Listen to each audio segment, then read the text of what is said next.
Hello guys, welcome to my channel. आज हम पढ़ेंगे फिनेंशियल डेरिवेटिव का सेकेंड पार्ट। तो एक बार रिवीजन कर लेते हैं। मीनिंग डेरिवेटिव क्या होता है कि एग्रीमेंट या फिर एक कॉन्ट्रैक्ट होता है दो लोगों के बीच में होता है। एक अंडरलाइंग एसेट का वैल्यू डिराइव किया जाता है as per the market condition. Okay, फिर डेरिवेटिव का टाइप्स यहाँ पे हम देखेंगे 4 टाइप्स है। Future contract, forward contract, option contract, swap contract. ठीक है, इसका डिस्क्रिप्शन मैं फर्स्ट वीडियो में बता चुकी हूँ। अगर आपने नहीं देखा है तो आप जाके मेरे डिस्क्रिप्शन बॉक्स में देख सकते हैं। तो आज हम स्टार्ट करेंगे पार्टिसिपेंट्स। यहाँ पे 3 पार्टिसिपेंट्स होते हैं फिनेंशियल डेरिवेटिव मार्केट में। ठीक है, तो कौन कौन होते हैं? हेजर्स, स्पेकुलेटर्स, आर्बिट्रेज। हेजर्स क्या होता है? वो एक इन्वेस्टर्स होते हैं जो लो रिस्क प्रेफर करते हैं और मार्केट में हमेशा के लिए सस्टेन करना चाहते हैं। ठीक है, अभी देखते हैं स्पेकुलेटर्स। वो भी एक तरह के इन्वेस्टर्स होते हैं, प्रॉफिट अर्न करता है। शॉर्ट हो लॉन्ग हो कोई फ़र्क नहीं पड़ता है, पर मोस्टली वो लोग शॉर्ट टर्म ही प्रॉफिट अर्न करते हैं। और वो लोग मार्केट में आते हैं on the basis of price expectation. ठीक है, प्राइस एक्सपेक्ट करके आते हैं कि फ्यूचर में उसका प्राइस बढ़ेगा, पर कभी कभी घट भी जाता है। ठीक है, जिससे वो लोग को लॉस बियर करना पड़ता है। नेक्स्ट आता है आर्बिट्रेज। वो भी एक तरह के इन्वेस्टर्स ही होते हैं जो लोग आते हैं on the basis of miss pricing. ठीक है, वो लोग 2 कॉन्ट्रैक्ट मार्केट में साइन करते हैं। ठीक है, बाय के लिए बाय भी करते हैं और सेल भी करते हैं। एक कॉन्ट्रैक्ट बाय करते हैं, दूसरा कॉन्ट्रैक्ट वो लोग सेल करते हैं। ठीक है, तो इसको अच्छे से समझने के लिए मैं आपको एक एग्जांपल दूंगी। ठीक है,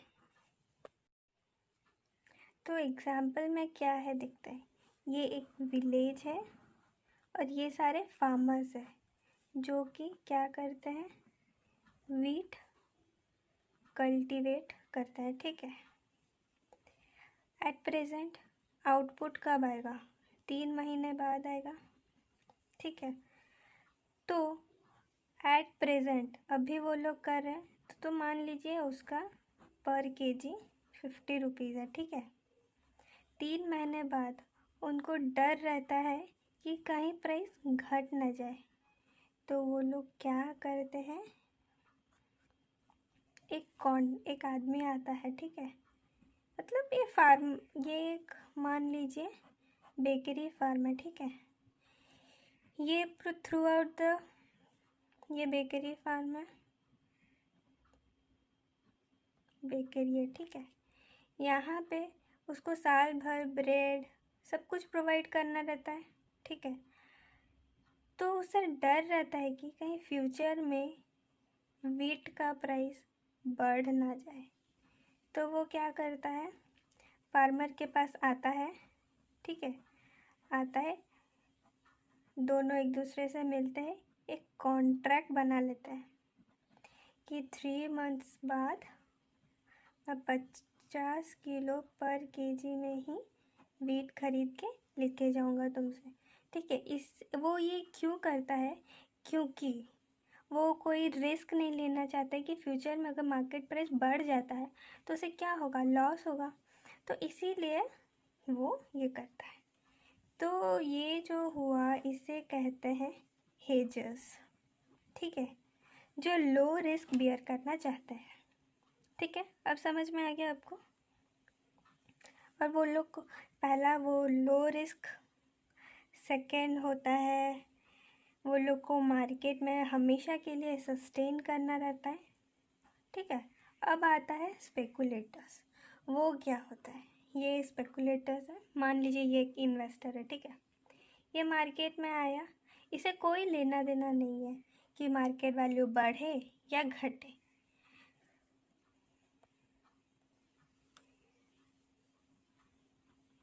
ये एक इन्वेस्टर है, ये आया, ये देखा कि ये दोनों के बीच में कॉन्ट्रैक्ट फाइल हुआ है, ठीक है। ये कह रहा है कि ये फार्मर पागल है क्या, आगे जाके प्राइस बढ़ेगा, ये 50 में क्यों बेच रहा है, ठीक है।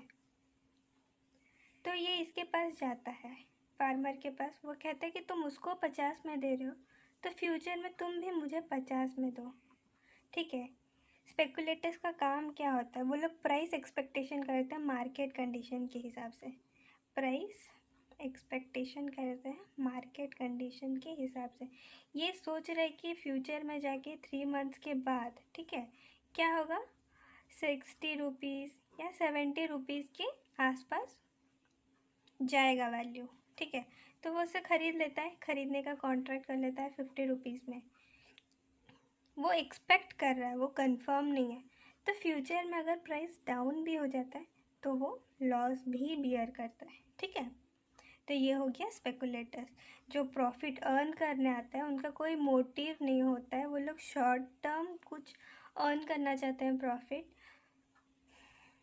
ठीक है। और क्या है, और वो लोग प्राइस एक्सपेक्ट करके आते हैं कॉन्ट्रैक्ट करने के लिए।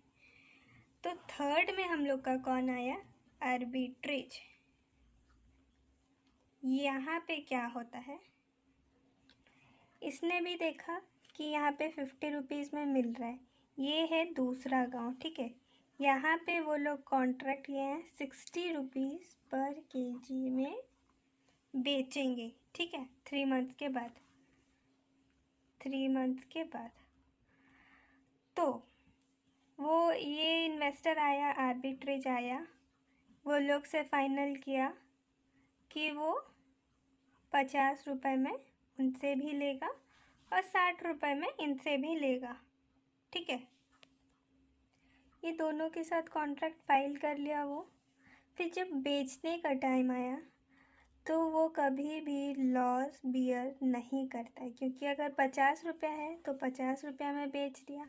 और अगर 60 रुपया हो रहा है, ठीक है, अगर 60 रुपया हो रहा है तो वो क्या करेगा, 10 रुपया प्रॉफिट में जाएगा, है ना।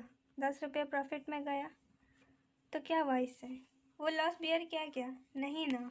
तो वही, तो हेजर्स, यहाँ पे गए स्पेकुलेटर्स और यहाँ पे गए आर्बिट्रेज। आई होप आपको अच्छे से समझ में आ गया होगा पार्टिसिपेंट्स ऑफ डेरिवेटिव मार्केट।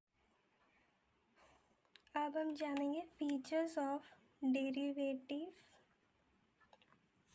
ठीक है। अब हम जानेंगे फीचर्स। तो फीचर्स में पहला जाता है, क्या है ये, कॉन्ट्रैक्ट है या फिर एग्रीमेंट है, जो भी हम कह सकते हैं। उसमें क्या होता है, दो पार्टीज होते हैं, वैल्यू डिटरमाइन किया जाता है, फिर बाय या सेल करते हैं, ठीक है, इतना लिख सकते हैं।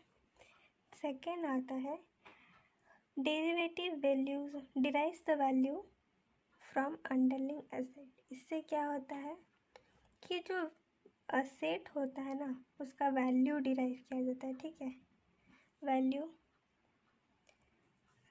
वो कुछ भी हो सकता है, जैसे कि एग्रीकल्चरल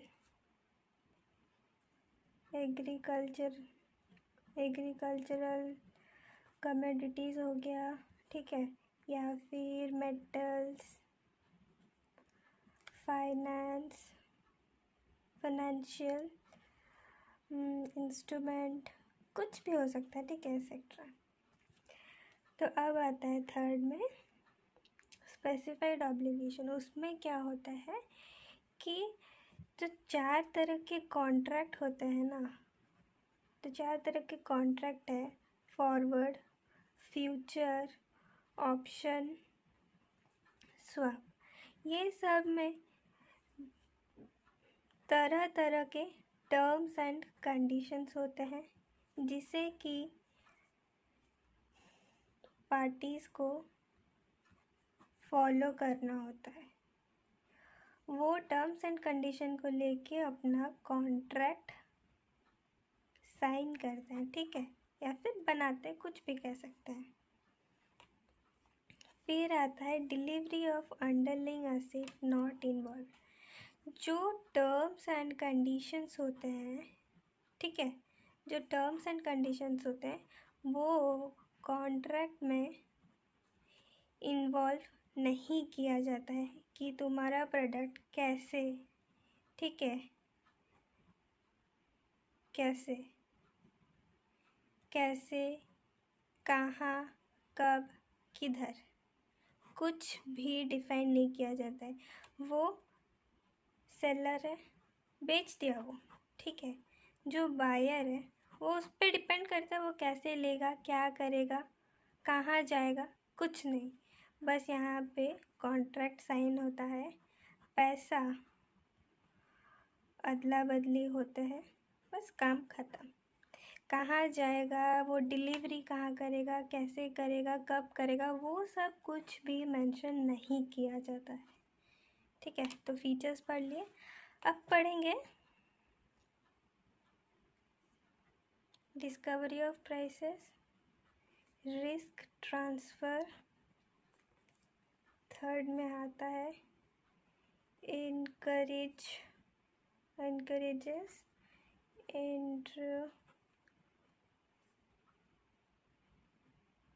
एंटरप्रेन्योरशिप, फोर्थ में आता है इंक्रीजेस सेविंग एंड इन्वेस्टमेंट, ठीक है। तो पहला क्या आता है, जो प्राइस डिस्कवर होता है एक एसेट का, ठीक है, वो कैसे होता है, फ्यूचर प्रेडिक्शन किया जाता है, ठीक है। फ्यूचर प्रेडिक्शन किया जाता है कि फ्यूचर में उसका वैल्यू कितना होगा। वही सबको देख के एक एसेट का वैल्यू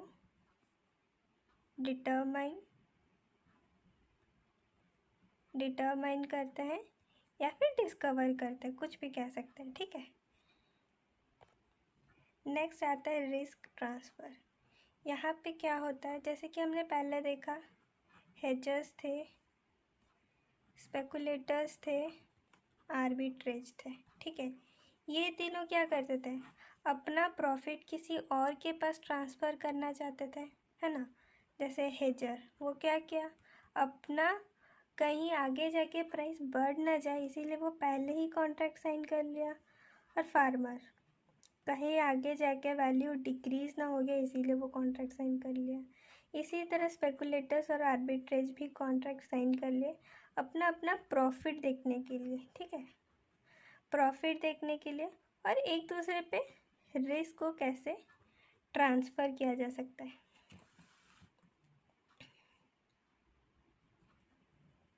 ठीक है, कैसे ट्रांसफ़र करेंगे और अपना सेफ मोड में रहेंगे, ठीक है। अब आता है एनकरेजेस एंटरप्रेन्योरशिप। यहाँ पे क्या होता है, बहुत सारे वेल एजुकेटेड लोग आते हैं। ये एक ऐसा मार्केट है जहाँ पे सब प्रॉफिट ढूंढते हैं, ठीक है, प्रॉफिट ढूंढते हैं। यहाँ से क्या होता है कि वो लोग प्रॉफिट ढूंढने के लिए वो लोग इन्वेस्टमेंट करेंगे, मतलब एक नया इन्वेस्टर आया, ठीक है, यहाँ पे एक ठो अपॉर्चुनिटी क्रिएट हुए। उसी तरह कोई न्यू प्रोडक्ट लॉन्च करता है, कोई न्यू बिजनेस क्रिएट करता है, ठीक है। इस तरह के बहुत सारे लोग आते हैं और यहाँ पे इन्वेस्ट करते हैं ताकि वो लोग कोई प्रॉफिट गेन कर सके, ठीक है। प्रॉफिट, एक तरह का प्रॉफिट भी जाएगा और दूसरा अपॉर्चुनिटीज़ भी बहुत सारे क्रिएट होते हैं, ठीक है। लास्ट एंड फाइनल आता है इंक्रीज सेविंग एंड इन्वेस्टमेंट। यहाँ पे क्या होता है, जो भी यहाँ जो डेरिवेटिव मार्केट में जो भी एंटर करता है ना, वो यही सोच के एंटर करता है कि लॉन्ग टर्म के लिए रहेगा और ज़्यादा प्रॉफिट गेन करेगा, ठीक है। तो क्या करते हैं वो लोग, एक दूसरे पे रिस्क ट्रांसफ़र करने लगते हैं, ठीक है। तो रिस्क ट्रांसफ़र करने की जगह कोई भी रिस्क बेयर नहीं करता, पर एक दूसरे पे ढकेलते तो है ना कि कहीं यहाँ मेरा प्रॉफिट हो जाए, यहाँ मेरा प्रॉफिट हो जाए। तो इसी वजह से जहाँ पे रिस्क तो फेंकते हैं पर किसी को लॉस नहीं होता है, सब अपने अपने प्रॉफिट में रहते हैं। इसी वजह से यहाँ पे सेविंग और इन्वेस्टमेंट दोनों बढ़ता है, ठीक है, दोनों बढ़ते हैं। मुझे लगता है आपको ये वीडियो मैं